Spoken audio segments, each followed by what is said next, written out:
मुजफ्फरपुर के रत्नौली गांव में बकरी चराने को लेकर हुए विवाद ने हिंसक रूप ले लिया। विवाद ने एक पक्ष ने दूसरे पक्ष के लोगों को बांधकर पिटाई की। मारपीट के दौरान एक महिला की मौत हो गई। पुलिस ने मौके पर पहुंचकर एक महिला को हिरासत में लिया। खगड़िया के इतमादी गांव में गोली मारकर युवक की हत्या कर दी गई। शंभू यादव को अपराधियों ने घर में गोली मारी। घायल को परिजन अस्पताल लेकर आए, लेकिन डॉक्टरों ने मृत घोषित कर दिया। जमशेदपुर के उलीजी थाना क्षेत्र में ग्रीनफील्ड अपार्टमेंट में पुलिस ने एक फ्लैट में छापेमारी की। पटमदा डीएसपी के नेतृत्व में की गई छापेमारी में फ्लैट में चल रहे सेक्स रैकेट का खुलासा हुआ। फ्लैट में 5 से 6 लड़कियों को हिरासत में लिया गया और कई आपत्तिजनक सामान बरामद किए गए। धनबाद में फर्जी जमानतदारों के सहारे जेल से बाहर आने वाले अपराधियों पर अब पुलिस की कड़ी नजर रहेगी। एसएसपी ने ऐसे मामलों की जांच के लिए विशेष टीम का गठन किया है। एसएसपी को यह जानकारी मिली थी कि कई अपराधी फर्जिया भाड़े के बेलर बनाकर बेल बॉन्ड भरवाते हैं और जेल से बाहर आ जाते हैं। पटना पुलिस ने अपराधियों के खिलाफ विशेष अभियान चलाते हुए कड़ी कार्रवाई की। पुलिस ने अपराधी धर्मेंद्र कुमार को मोहन चक से गिरफ्तार किया है। छापेमारी के दौरान पिस्टल, देसी कट्टा, कारतूस बरामद हुआ। पुलिस को कई मामलों में तलाश थी। बगहा के रामनगर में डायल 112 की पुलिस को ग्रामीणों के विरोध का सामना करना पड़ा। पुलिस की गाड़ी को ग्रामीणों ने 2 घंटे तक रोककर विरोध जताया। ग्रामीणों ने पुलिस पर पिटाई का आरोप लगाया। प्रहलाद प्रसाद के परिवार वालों का आरोप है कि उनके बेटे कुंदन कुमार के साथ रामनगर की डायल 112 की पुलिस ने मारपीट की है। सीवान पुलिस और चोर के बीच फायरिंग में 2 युवती को गोली लग गई। घायल दोनों युवती का इलाज सदर अस्पताल में चल रहा है। घटना सामने आने के बाद एसपी घटनास्थल पर पहुंचकर मामले की जांच में जुट गए। दोनों युवती को चोर की गोली लगी या पुलिस की, इसकी जांच की जा रही है। दुमका के एएन कॉलेज के पास बंद घर से चोरों ने सोने चांदी के गहनों के साथ कैश की चोरी कर ली। घर के मालिक राजेश कुमार मिश्र जब बाहर से घर लौटे तब चोरी का खुलासा हुआ। वेंटिलेटर टूटा था, अलमारी के साथ घर के सामान बिखरे थे। पटना के पीएनटी कॉलोनी में केबल चोरी करते हुए एक चोर को स्थानीय लोगों ने रंगे हाथ पकड़ लिया। जानकारी के अनुसार चोरी की घटना को 3 लोग अंजाम दे रहे थे, जिसमें से 2 फरार हो गए, जबकि एक को भीड़ ने पकड़कर जमकर पिटाई कर दी। मुंगेर में कथित लव जिहाद का मामला सामने आया। 10 महीनों तक लापता रही युवती आखिरकार अपने घर लौट आई। कोर्ट में बयान कराकर उसने साफ कहा है कि अब वह अपने माता पिता के साथ ही रहना चाहती है। इससे पूरे घटनाक्रम के बाद विश्व हिंदू परिषद की ओर से युवती का शुद्धिकरण भी कराया गया। भागलपुर में विवाहिता की संदिग्ध स्थिति में मौत हो गई। मृतका की पहचान राधिका कुमारी के रूप में हुई, जिसकी शादी साल 2025 में राजा तांती से हुई थी। परिजनों ने ससुराल वालों पर प्रताड़ना का गंभीर आरोप लगाया। मुंगेर के असरगंज थाना क्षेत्र में सड़क किनारे महिला का शव मिला। आसपास के लोगों ने देखा तो पुलिस को सूचना दी। अब तक महिला की पहचान नहीं हो पाई। शव कब्जे में लेकर पुलिस मामले की छानबीन में जुटी है। सिमडेगा के पाकरटांड थाना क्षेत्र में नाबालिग लड़की के साथ दुष्कर्म का मामला सामने आया। पीड़िता किसी शादी समारोह में गई थी। इसी दौरान ही आरोपी ने घटना को अंजाम दिया। पुलिस ने आरोपी युवक को गिरफ्तार कर लिया। बगहा कोर्ट परिसर में ससुर और दामाद के बीच मारपीट हो गई। पहली पत्नी के रहते दामाद कोर्ट में दूसरी शादी करने के लिए पहुंचा था, जिसकी जानकारी मिलते ही पहली पत्नी के परिजन पहुंच गए, जिसके बाद ससुर ने दामाद की पिटाई कर दी। कैमूर के बेलाव थाना क्षेत्र में 3 दिन से लापता नाबालिग लड़की का शव कुएं से बरामद हुआ। परिजनों ने हत्या कर शव फेंकने की आशंका जताई। परिजनों ने पुलिस पर लापरवाही का आरोप लगाया। शव कब्जे में लेकर पुलिस मामले की जांच में जुटी है। मुजफ्फरपुर के ब्रह्मपुरा थाना क्षेत्र में व्यक्ति ने फांसी लगाकर आत्महत्या कर ली। किसी बात को लेकर पत्नी से विवाद हुआ था। मृतक अजय कुमार सितौल गांव का रहने वाला था। शव कब्जे में लेकर पुलिस मामले की छानबीन कर रही है। हजारीबाग के चौपारण थाना क्षेत्र में पुलिस ने मवेशी तस्करी को लेकर कार्रवाई की। पुलिस ने 3 मवेशी तस्कर को गिरफ्तार किया। मवेशी तस्कर पिकअप से मवेशी लेकर जा रहे थे। पुलिस पूछताछ कर रही है। मुजफ्फरपुर के बकरी के गल्ला व्यवसायी के कलेक्शन एजेंट लूट मामले का पुलिस ने खुलासा किया है। पुलिस ने खुलासा किया है कि इसमें किसी अपराधी का हाथ नहीं था। खुद कलेक्शन एजेंट ने मनगढ़ंत कहानी बनाकर 2,20,000 रुपए लूटने का आरोप लगाया। आरोपी के पास से पैसा बरामद कर लिया गया। प्रिंस खान का एक वीडियो सोशल मीडिया पर वायरल हो रहा है, जिसमें वह हथियारों का प्रदर्शन करते हुए फहीम खान और उससे जुड़े लोगों को नरसंहार की धमकी देता नजर आया। वीडियो में वह प्रशासन को खुली चुनौती देते हुए खुद को कानून की पकड़ से बाहर बता रहा है। बताया जा रहा है कि प्रिंस खान गल्फ कंट्री में शरण लिए हुए। धनबाद के झाड़ूडीही स्थित एक अपार्टमेंट में फायरिंग से हड़कंप मच गया। सुरेश सिंह हत्याकांड में गवाह देवेंद्र सिंह पर राजेश झा और कंचन झा पर गोली चलाने का आरोप है। नशे में धुत देवेंद्र ने रोकने पर फायरिंग की, जिसमें दंपत्ति बाल बाल बच गए। पुलिस ने फ्लैट से 24 गोली बरामद की। कोडरमा के झुमरी तलैया स्थित किड्स जी निजी स्कूल पर एक बार फिर विवाद हुआ है। स्कूल की एक छात्रा ने डायरेक्टर ब्यूटी सिंह पर सांस्कृतिक कार्यक्रम में डांस में हिस्सा न लेने पर मारपीट का आरोप लगाया। परिजनों ने तिलैया थाना में शिकायत दर्ज कराई। वहीं डायरेक्टर ने आरोपों को गलत बताते हुए फीस बकाया और होमवर्क न करने की बात कही। बक्सर के ब्रह्मपुर शिव मंदिर के पास एक खड़ी कार में अचानक आग लग गई। उत्तर प्रदेश के बलिया से आए श्रद्धालु कार को लॉक करके मंदिर में दर्शन करने पहुंचे थे। कुछ ही देर बाद कार से धुआं निकलने लगा और देखते ही देखते कार जलने लगी। फायर ब्रिगेड की टीम ने आग पर काबू पाया। अररिया के झमटा गांव में आग का तांडव दिखा। शॉर्ट सर्किट से 12 घरों में आग लग गई। आग लगी में लाखों का नुकसान की आशंका है। कई मवेशियों की मौत भी हो गई।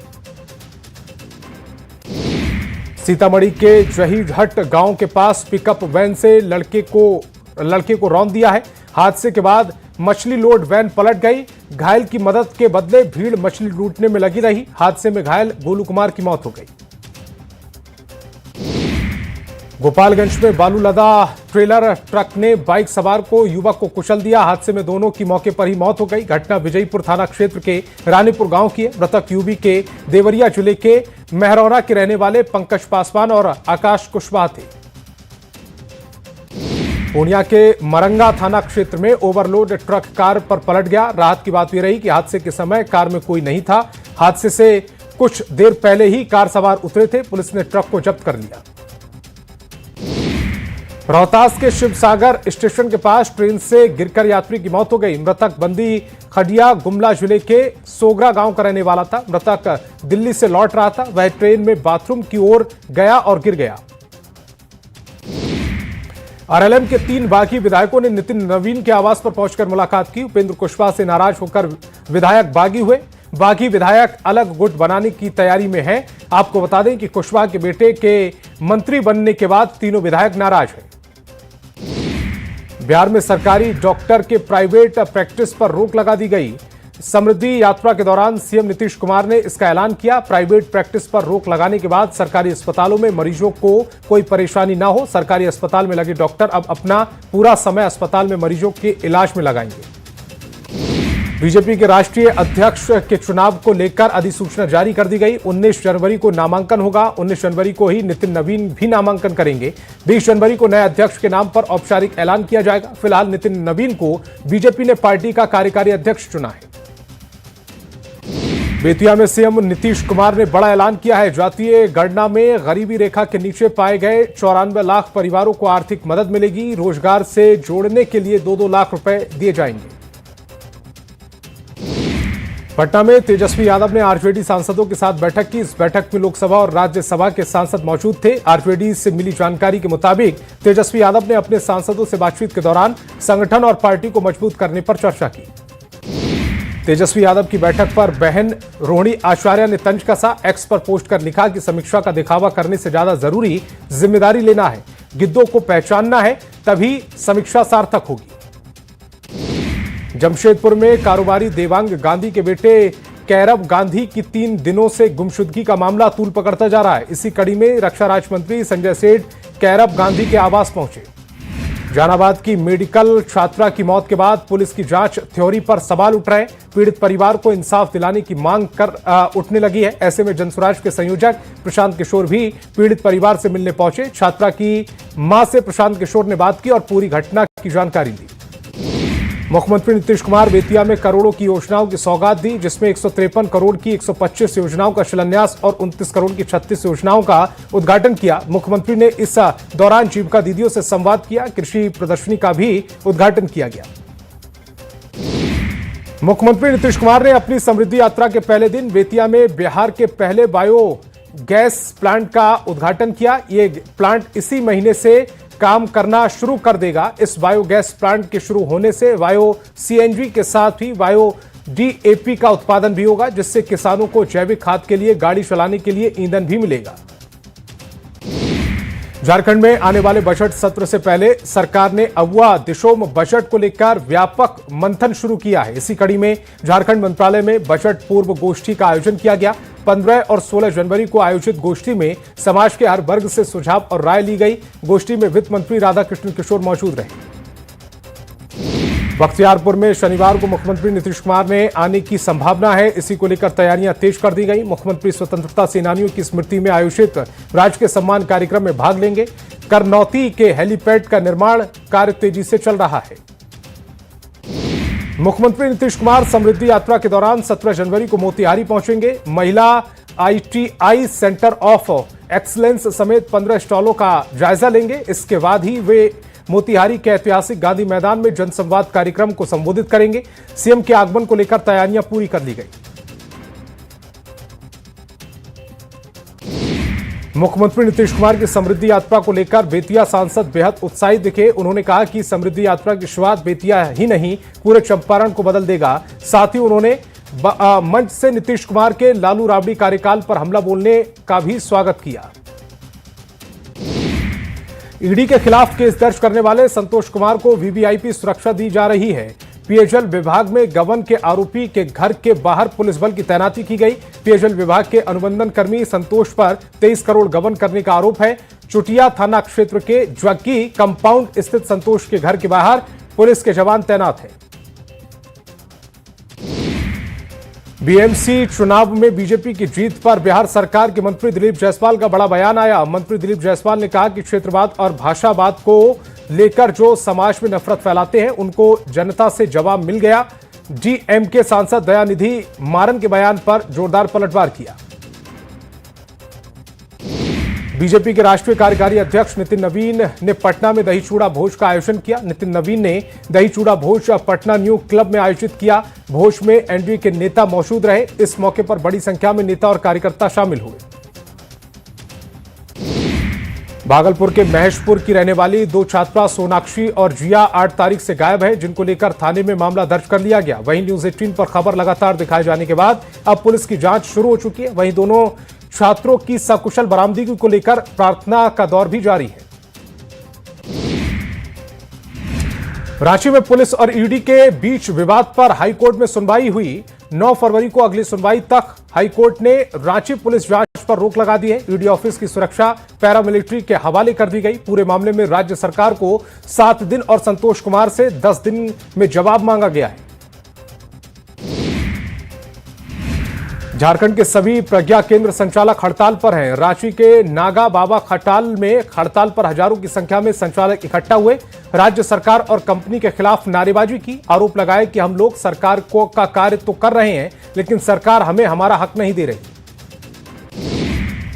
रामगढ़ में खाद्य सुरक्षा विभाग ने बाजार त्राट की मीट और चिकन दुकानों की जांच की। इस दौरान 7 दुकानों पर 60,000 रुपए जुर्माना भी लगाया गया। दुकानों में खाद्य सुरक्षा मानक अधिनियम के तहत कार्रवाई की गई। गयाजी में एक बार फिर प्रशासन का बुलडोजर चला। अवैध रूप से बने 76 घरों को तोड़ा गया। बुनियादगंज थाना क्षेत्र में ब्रजेश नगर में कड़ी सुरक्षा व्यवस्था के बीच 76 घरों को तोड़ दिया गया। इन सभी परिवारों को पहले ही 24 घंटे के भीतर घर खाली करने का नोटिस दिया गया था। हाथियों का झुंड लगातार रामगढ़ वन क्षेत्र के कांकेबार गांव में उत्पाद मचा रहा है। हाथियों ने 2 घरों को निशाना बनाया। घर के लोगों ने किसी तरह छत पर भागकर अपनी जान बचाई। वहीं हाथियों से बचकर भाग रही एक महिला घायल हो गई। बाढ़ के उत्तर वाहिनी गंगा तट पर उमानाथ मंदिर में सौंदर्यकरण के लिए काम शुरू कर दिया गया है। प्रशासन ने अतिक्रमण पर बुलडोजर चलाया। पुराने और जर्जर हो चुके धर्मशाला को बुलडोजर से ध्वस्त किया गया। वहीं धर्मशाला के कई दुकानों को भी खाली कराकर तोड़ दिया गया। लखीसराय में यातायात पुलिस ने वाहन चेकिंग अभियान चलाया। बिना हेलमेट बाइक चलाने वाले बाइक सवारों पर कार्रवाई की। बाइक सवारों से 50,000 रुपए जुर्माना भी वसूला गया। हेलमेट लगाकर चलने की नसीहत दी गई।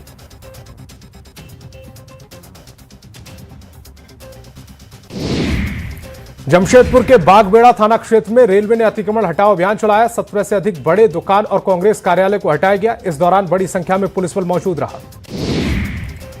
निपाह वायरस को लेकर स्वास्थ्य विभाग ने सभी जिलों के सिविल सर्जनों को सतर्क रहने के निर्देश दिए। रांची माइक्रोबायोलॉजी डिपार्टमेंट में एचओडी ने बताया कि फिलहाल कोई सस्पेक्ट मरीज नहीं है। निपाह वायरस चमगादड़ पक्षी और बंदरों से फैलता है। झूठे फल या खजूर के जूस से फैल सकता है। देवघर में स्पेन के दंपति मिग्रेल और मार्का ने एक बच्ची को गोद लिया है। उन्होंने बाबा बैद्यनाथ और माता पार्वती का आशीर्वाद बताया। गोद लेने की प्रक्रिया जिला प्रशासन की निगरानी में पूरी हुई और दत्तक ग्रहण विनियमक 2022 के तहत अनुमति दी गई। गिरिडीह के बेंगाबाद थाना क्षेत्र में सड़क हादसे में एक छात्र की मौत हो गई, दूसरा गंभीर रूप से घायल हो गया। घायल को अस्पताल में भर्ती कराया गया है। बताया जा रहा है कि जर्जर सड़क पर ऑटो पलटने से हादसा हुआ।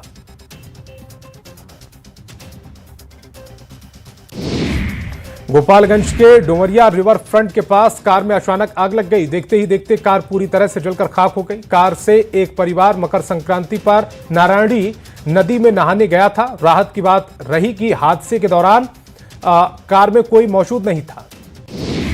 रामगढ़ के रजरप्पा में भैरवी नदी के किनारे टुसू मेले का आयोजन किया गया। मेले में हजारों की संख्या में लोग शामिल हुए। महिलाओं ने विशेष गीत गाकर परंपरा का निर्वहन किया। महिलाओं ने कहा कि टुसू हमारी पुरानी धार्मिक परंपरा है। इस परंपरा को जीवंत रखना हमारा काम है। खगड़िया में वाहन जांच अभियान चलाया गया। बिना हेलमेट बाइक चलाने वालों का जुर्माना काटा गया। आगे से बिना हेलमेट बाइक नहीं चलाने की चेतावनी दी गई। समस्तीपुर नगर निगम प्रशासन ने मगरदही घाट बाईपास रोड पर बुलडोजर अभियान चलाया। बड़ी संख्या में पुलिस बल की मौजूदगी में यह कार्रवाई की गई। पहले भी दुकानदारों को अल्टीमेटम दिया गया था, लेकिन कई दुकानदारों ने अपनी दुकानें नहीं हटाई तो कार्रवाई। जहानाबाद के ऊटा मखदुमपुर मौजा में सरकारी जमीन से अतिक्रमण हटाया गया। इस दौरान प्रशासन ने गैर मजरूआ जमीन पर बने 11 घरों को तोड़ दिया। सीओ का कहना है कि पहले भी अवैध कब्जा तोड़ा गया, लेकिन उसके बाद भी लोगों ने घर बना लिया। जमशेदपुर के सोनारी दोमुहानी में टुसू मेले का आयोजन किया गया। मेले में झारखंडी परंपरा की झलक दिखाई दी। मेले में झारखंडी पारंपरिक नृत्य और लोक संगीत की प्रतियोगिताएं भी आयोजित की गई हैं।